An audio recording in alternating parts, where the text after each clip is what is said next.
দেখো 99% ছেলে কিসের জন্য বাদ যাবে, ভালো করে মনোযোগ সহকারে দেখো। যারা ডেডিকেটেড এসএসসি জিডির জন্য প্রিপারেশন করছো ভালো করে মনোযোগ সহকারে শুনে নাও। 100% তোমরা ফর্ম ফিল আপ করবে, তোমাদের হাইট বাড়া কিন্তু সম্ভব। ঠিক আছে, তোমাদের শরীরের মধ্যে যদি ভাই হাড়ের মধ্যে যদি ভাই গ্যাপ থাকে 100% আমি দিচ্ছি তোমাদের হাইট কিন্তু বাড়বে। জয় হিন্দ আমার এসএসসি জিডির সমস্ত স্যার এবং শ্রেণী, আজকে তোমাদের জন্য বিশাল একটা ইম্পর্টেন্ট ভিডিও। এই ভিডিও তোমরা গোটা ইউটিউবে পাবে না। এসএসসি জিডির ভালো দিকগুলো সকলে কিন্তু তোমাদের সামনে তুলে ধরে, কিন্তু এসএসসি জিডির যে রিয়েলিটি সেটা ভাই এই ভিডিওর মাধ্যমে তোমাদের সামনে তুলে ধরবো। ভিডিওটা অবশ্যই প্রথম থেকে শেষ পর্যন্ত অবশ্যই দেখবে ভাই। অনেক ছেলে 140 নাম্বার পেয়ে সিলেকশন পায় না এবং অনেক ছেলে মাত্র 40 নাম্বার পেয়ে সিলেকশন পায়। ভাই কিসের জন্য পাই সমস্ত কিছু ভিডিওর মাধ্যমে আলোচনা করব। এবং এসএসসি জিডির জন্য অনেকের কিন্তু 1 বছর 2 বছর করে নষ্ট পর্যন্ত হয়ে যায়। কিসের জন্য নষ্ট হয় এটা কিন্তু ভাই সকলে 2 বছর পরে গিয়ে বুঝতে পারে।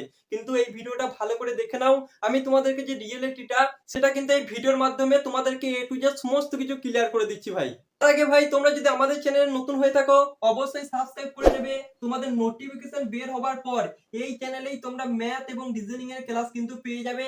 একটা ক্লাসের মধ্যে তোমাদের একটা চ্যাপ্টার কিন্তু কমপ্লিট করে দেওয়া হবে এবং এমন করে কমপ্লিট করে দেওয়া হবে তোমরা শিখে যাবে কিভাবে সেই চ্যাপ্টারের 100% কোশ্চেন তোমরা করে আসতে পারবে। ঠিক আছে, যারা নতুন আছে অবশ্যই ভাই সাবস্ক্রাইবটা করে নেবে। ঠিক আছে, চলো ভাই এসএসসি জিডি 2026 প্রথমত শুনে নাও তোমাদের ভ্যাকেন্সি বের হবে কি বের হবে না।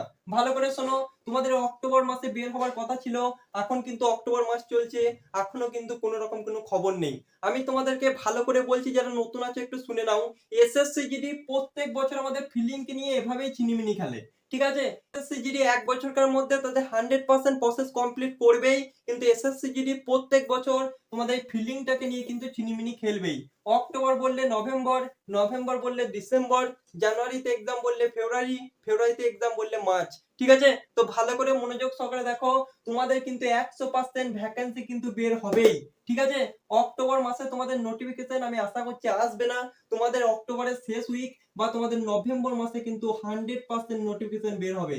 এবার শোনো আসল কথাটা, যারা ভাই নোটিফিকেশনের জন্য ওয়েট করে বসে আছে তারা কিন্তু 99% এমন স্টুডেন্ট হয় যারা ভাই ফাইনাল মেরিট লিস্টে গিয়ে কিন্তু বাদ চলে যায়। ঠিক আছে, কারণ ভাই তোমাদেরকে এখন নোটিফিকেশনের জন্য ওয়েট করার কোনো দরকার নেই। তোমাদের এক্সাম আমি তোমাদেরকে বলে দিচ্ছি, তোমাদের এক্সাম হবে মার্চ থেকে এপ্রিল মাসের মধ্যে বা ফেব্রুয়ারি মাসের লাস্ট উইকেও কিন্তু তোমাদের এক্সাম কিন্তু শুরু হয়ে যেতে পারে। তো এই ডেটটাকে নিজের মাথার মধ্যে ঢুকিয়ে নিয়ে তোমরা প্রিপারেশন শুরু করো, কারণ এসএসসি জিডিতে 100+ নাম্বার তোলা এটা ভাই ভাই বোর্ডে লিখতে চরম আসান, কিন্তু যারা ভাই এই নাম্বারটা পায় না তারা জানে এর পেছনে কতটা কষ্ট করতে হয়। ঠিক আছে, তুমি যদি 4 থেকে 5 মাস বেসিক ক্লিয়ার করার পর যদি প্র্যাকটিস না করো তাহলে এই নাম্বারটা পাওয়া কিন্তু অতটাও কিন্তু সোজা নয় ভাই। প্রচুর একটা কষ্টের বিষয়, তোমাকে ডেডিকেটেড ভাবে ফেসবুক, ইনস্টাগ্রাম, গার্লফ্রেন্ড, বয়ফ্রেন্ড সমস্ত কিছু ছেড়ে কিন্তু প্রিপারেশন করতে হবে, তবেই কিন্তু তুমি 100+ নাম্বার, 110+ নাম্বার, 120 নাম্বার কিন্তু পেতে পারবে। এটা বলতে আসান কিন্তু করতে কিন্তু আসান নয় ভাই। তো তোমাদের সকলকে বলছি যারা চাকরি পেতে চাও, ঠিক আছে, যারা ভাই টাইম নষ্ট করছো তাদের কথা ভাই বলছি না, তোমরা নোটিফিকেশনের জন্য ওয়েট করে বসে থেকো না। তোমাদের 100% নোটিফিকেশন কিন্তু বের হবে, কিন্তু তোমাদের পরীক্ষা হবে দেখো মার্চ এপ্রিল মাসের মধ্যে। তো এটা ভাই নিজের মাথার মধ্যে ঢুকিয়ে নাও। ঠিক আছে, 100% তোমাদের ভ্যাকেন্সি কিন্তু বের হবে। অনেকে বলে দাদা ভ্যাকেন্সি কত বের হবে? প্রথমে তোমাদের 25,000 থেকে 29,000 এর মতো ভ্যাকেন্সি কিন্তু বের হবে। ঠিক আছে, তারপর সেই ভ্যাকেন্সিটা বেড়ে তোমাদের 49 থেকে 50,000 এর মধ্যে হয়ে যাবে, যেটা ভাই প্রত্যেক বছর করে। ঠিক আছে, তো সমস্ত কিছু হুঁশিয়ারি আমি আগে থেকে দিয়ে দিচ্ছি। এবার দেখো 99% ছেলে কিসের জন্য বাদ যাবে, ভালো করে মনোযোগ সহকারে দেখো। যারা ডেডিকেটেড এসএসসি জিডির জন্য প্রিপারেশন করছো ভালো করে মনোযোগ সহকারে শুনে নাও। দেখো ভাই ভালো করে মনোযোগ সহকারে শুনে নাও। এসএসসি জিডিতে চাকরি পেতে গেলে আমাদের কোয়ালিফিকেশন কি লাগবে? কোয়ালিফিকেশন অনলি মাধ্যমিক পাস, কোনো রকম পার্সেন্টেজ কিন্তু চাই না। তুমি যদি ভাই 10 ছেচুরে যদি পাসও করে থাকো, নরমাল যদি পাস করে থাকো প্রত্যেকটা সাবজেক্টে 25x7 নাম্বার পেয়ে, তাহলেও কিন্তু তুমি এটার জন্য যোগ্য। এসব ভাই খেচাবিচিতে যাচ্ছি না। তুমি যদি মাধ্যমিকে পাস করে থাকো কোনো রকম পার্সেন্টেজ লাগবে না, তুমি কিন্তু এসএসসি জিডির জন্য যোগ্য। এবার দেখো 99% ছেলে কিসের জন্য বাদ যায়। এসএসসি জিডিতে কিন্তু হাইট আমাদের কত চাই? হাইট আমাদের চাই 170 সেন্টিমিটার প্লাস কিন্তু আমাদের হাইট চাই। চাই। এবার মনে করো তোমার হাইট আছে 169.5 সেন্টিমিটার, তুমি মনে করো নাম্বার পেলে 140 নাম্বার, তুমি কিন্তু ভাই কোনো ক্রমেই সিলেকশন কিন্তু পাবে না। এবং মনে করো তুমি নাম্বার পেলে 40 নাম্বার, তোমার হাইট আছে, তোমার ইডব্লিউএস আছে, বর্ডার ডিস্ট্রিক্ট বাড়ি, তুমি কিন্তু ভাই সিলেকশন কিন্তু পেয়ে যাবে। ঠিক আছে, তো ভালো করে মনোযোগ সহকারে তোমরা বুঝতে পারলে কেসটা আমাদের কি। তোমরা যারা ডেডিকেটেড ভাবে প্রিপারেশন করছো অবশ্যই এটা কিন্তু দেখবে যে তোমার হাইট আছে কিনা।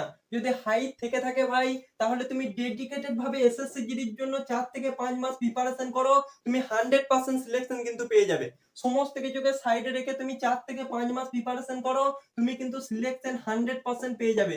কিন্তু কোনো কারণে যদি ভাই তোমার হাইট না থেকে থাকে, তুমি যত নাম্বারই পাও না কেন, তুমি কিন্তু ভাই সিলেকশন পাবে না। এটা ভাই অনেকের সঙ্গে হয়েছে যারা ডেডিকেটেড ভাবে এসএসসি জিডি প্রিপারেশন করছে, ঠিক আছে, কিন্তু কোনো কারণে হাইট নেই, তারা ভাই যত নাম্বারই পাক না কেন, তারা কিন্তু ভাই শেষে গিয়ে কিন্তু ফিজিক্যালে কিন্তু বাদ চলে যায়। তো অবশ্যই ভাই তোমরা যদি ডেডিকেটেড ভাবে প্রিপারেশন করতে চাও, নিজের কোয়ালিফিকেশন, এটা শুধুমাত্র এসএসসি জিডি বলে নয়, তোমরা যেই এক্সামের প্রিপারেশন করছো প্রথমত সেই এক্সামের এডুকেশন কোয়ালিফিকেশনের সঙ্গে সঙ্গে ফিজিক্যাল কোয়ালিফিকেশন অবশ্যই একবার মিলিয়ে নেবে যে তোমার শরীরের সঙ্গে এটা ভাই ফিট করছে কিনা। মনে করো তোমার চোখে পাওয়ার নেই, ঠিকঠাক তুমি দেখতে পাও না, তুমি মনে করো ডিফেন্সের প্রিপারেশন করছো, তুমি কি সিলেকশন পাবে ভাই? তুমি ফাইনালি মেডিকেলে গিয়ে তুমি কিন্তু চোখে বাদ চলে যাবে। তো তোমার জন্য কি কোনো চাকরি নেই? বহুত চাকরি আছে ভাই। তুমি ডাব্লিউবিপির প্রিপারেশন করতে পারো, তুমি কেপি প্রিপারেশন করতে পারো, তুমি যদি ডিফেন্স টাইপ জব যদি খোঁজো বা বর্দি যদি পড়তে চাও, ঠিক আছে, বা বিভিন্ন আরো জব আছে ভাই যেগুলোর জন্য তোমার মেডিকেলের প্রয়োজন নেই। তো সেটাই বলার, তোমাদেরকে একটা কথাই বলার, প্রথমত নিজের প্রতি ধ্যান দাও, ঠিক আছে, যে তোমার কোয়ালিফিকেশনের সঙ্গে কোনটা ম্যাচ করছে, যেটা ম্যাচ করছে সেটাকে ফোকাস করো, সমস্ত এক্সামে ফর্ম ফিল আপ করো, কিন্তু লক্ষ্য ভাই একটা হওয়া চাই, ঠিক আছে। এবার অনেকের কোশ্চেন, আমার তো 1 সেন্টিমিটার কম, আমার তো 2 সেন্টিমিটার কম, আমার তো 0.5 সেন্টিমিটার কম, আমরা কি তাহলে ফর্ম ফিল আপ করবো না? 100% তোমরা ফর্ম ফিল আপ করবে, তোমাদের হাইট বাড়া কিন্তু সম্ভব, ঠিক আছে। তোমাদের শরীরের মধ্যে যদি ভাই, হাড়ের মধ্যে যদি ভাই গ্যাপ থাকে, 100% আমি দিচ্ছি তোমাদের হাইট কিন্তু বাড়বে। আমার যখন 18 বছর বয়স ছিল আমার হাইট ছিল 166 সেন্টিমিটার, এবং ভাই তোমরা আমার হাইট এখন বর্তমানে কত কম বেশি সকলে জানো যারা ভাই আমার রিয়েল সাবস্ক্রাইবার, ঠিক আছে। তো পরবর্তী টাইমে ফিজিক্যালে গেলে নেক্সট হাইট আমার কত হচ্ছে সেটাও ভাই তোমাদের সামনে তুলে ধরবো। তো যাদের ভাই হাইট একটু কম আছে, একদম মন খারাপ করবে না, মন খারাপ না করে চুপচাপ বসে থেকে স্ট্রেচিং এক্সারসাইজ বা ইত্যাদি তোমরা ভাই কন্টিনিউ করো। তোমরা যদি বেশি বেশি করে রিকোয়েস্ট করো, আমি তোমাদের হাইট বাড়াবার এক্সারসাইজ বা কিভাবে হাইট বাড়ে সমস্ত কিছু একটা ভিডিওর মাধ্যমে তুলে ধরবো। তার জন্য কিন্তু বেশি বেশি পরিমাণে শেয়ার চাই, বেশি বেশি পরিমাণে কমেন্ট চাই, ঠিক আছে। তো ভিডিওটা অবশ্যই সকলের কাছে শেয়ার করে দাও। আজকের মতো এই পর্যন্তই বস, সকলকে অল দ্য বেস্ট। তোমাদের কিন্তু 100% ভ্যাকেন্সি বের হচ্ছে, সো টেনশনের কোনো কারণ নেই। এবং মোস্ট ইম্পর্টেন্ট, তোমরা কিন্তু ম্যাথ এবং জিআই এর ক্লাস এখানে কিন্তু পেয়ে যাবে নোটিফিকেশন বের হওয়ার পর। তো সকলে কিন্তু সাবস্ক্রাইবটা করে নাও, ঠিক আছে। Thank you so much. জয় হিন্দ, বন্দে মাতরম।